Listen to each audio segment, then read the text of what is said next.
बिस्मिल्लाहिर्रहमानिर्रहीम। Chemistry class 9 chapter 4 structure of molecule. आज हमारा टॉपिक है आयनिंग कंपाउंड और इसकी properties of ironing compound. Ironing bond को हम लोगों ने स्टडी किया था कि आयनिंग बॉन्ड जो है वो कंप्लीट ट्रांसफ़र ऑफ इलेक्ट्रॉन से बनता है, यानी एक एटम जो होता है वो इलेक्ट्रॉन डोनेट करता है और दूसरा एटम जो होता है वो इलेक्ट्रॉन एक्सेप्ट करता है। कंप्लीट ट्रांसफ़र होता है जिसकी वजह से आयनिंग कंपाउंड बनता है।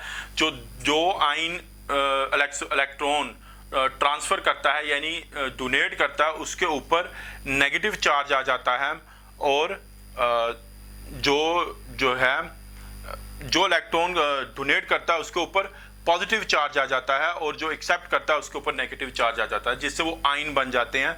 जब ये ऑपोजिटली चार्ज आयन्स एक दूसरे को अट्रैक्ट करते हैं तो उसके नतीजे में आयनिंग कंपाउंड बनता है।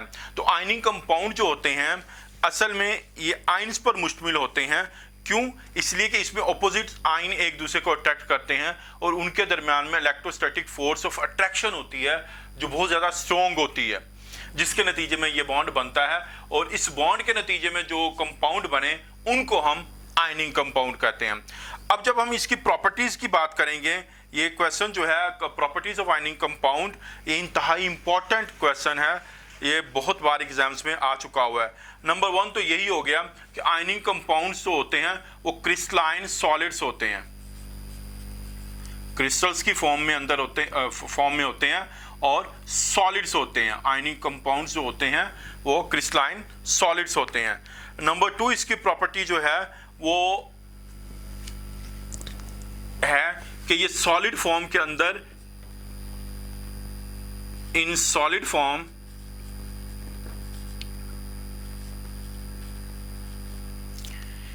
नेग्लिजिबल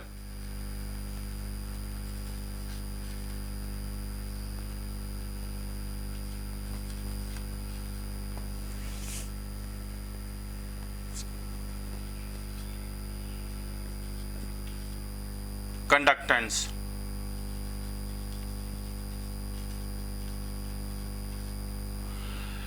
जब ये सॉलिड फॉर्म में होते हैं तो इनकी कंडक्टेंस यानी इलेक्ट्रिसिटी वगैरह को ये कंडक्ट नहीं करते, नेग्लिजिबल होती है, बहुत कम होती है या तकरीबन ना होने के बराबर होती है। लेकिन जब ये मोल्टन फॉर्म के अंदर चले जाते हैं या सॉल्यूशन फॉर्म में होते हैं तो दे आर गुड कंडक्टर।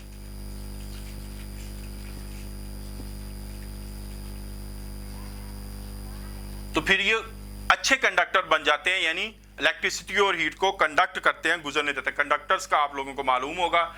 तो सॉलिड फॉर्म के अंदर ये नॉन कंडक्टर या नेग्लिजिबल है और मोल्टन फॉर्म के अंदर पिघली हुई हालत में या सोल्यूशन के अंदर ये गुड कंडक्टर है। नंबर 3 प्रॉपर्टी जो है इनकी वो है high melting and boiling point है इनका। They have high melting and boiling point. अब इसकी एग्जांपल जो हमारे पास है वो है सोडियम। वो हमारे पास क्या है? Sodium chloride.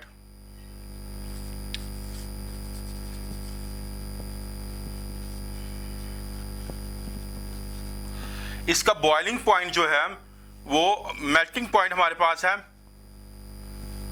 800 डिग्री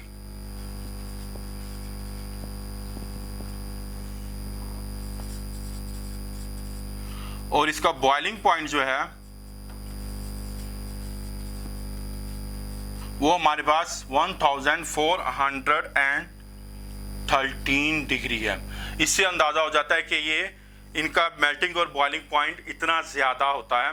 अब क्वेश्चन ये हो सकता है कि why they have high melting and boiling point, इनका इतना ज्यादा जो है बॉइलिंग और मेल्टिंग पॉइंट इतना ज्यादा क्यों होता है? तो इसका आंसर हम ये दे सकते हैं because they are consist of oppositely charge ions. इनके ये ऑपोजिटली चार्ज आइंस पर मुश्तमिल होते हैं जिनके दरमियान में इलेक्ट्रोस्टैटिक फोर्स ऑफ अट्रैक्शन होती है, वो बहुत ज्यादा स्ट्रॉन्ग होती है। They have strong and high electrostatic force of attraction and we have to require lot of amount of energy to break this force. उस ताकत को तोड़ने के लिए हमें बहुत ज़्यादा एनर्जी या हीट की ज़रूरत पड़ती है, जिसकी वजह से इनके मेल्टिंग और बॉइलिंग पॉइंट जो होते हैं वो इस कदर ज़्यादा होते हैं। उसके बाद नंबर 4 पॉइंट है इसका, they are easily soluble in polar solvents. मैं यहां पे लिख देता हूं soluble in polar solvents like water,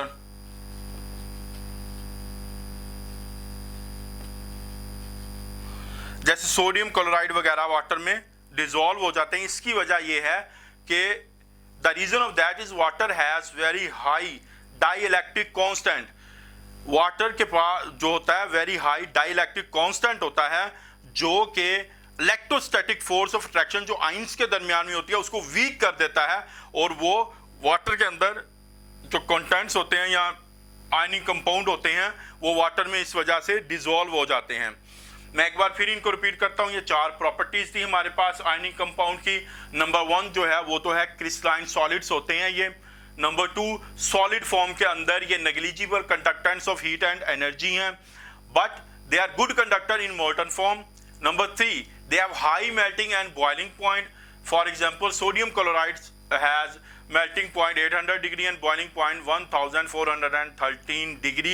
The reason of that high melting and boiling point is that they consist of opposite charge ions, and these ions held together by strong electrostatic force of attraction, and we require lot of energy to break this electrostatic force of attraction. So that is the reason ionic compounds have high melting and boiling point. Number 4 is that these ionic compounds are soluble in polar solvents like water.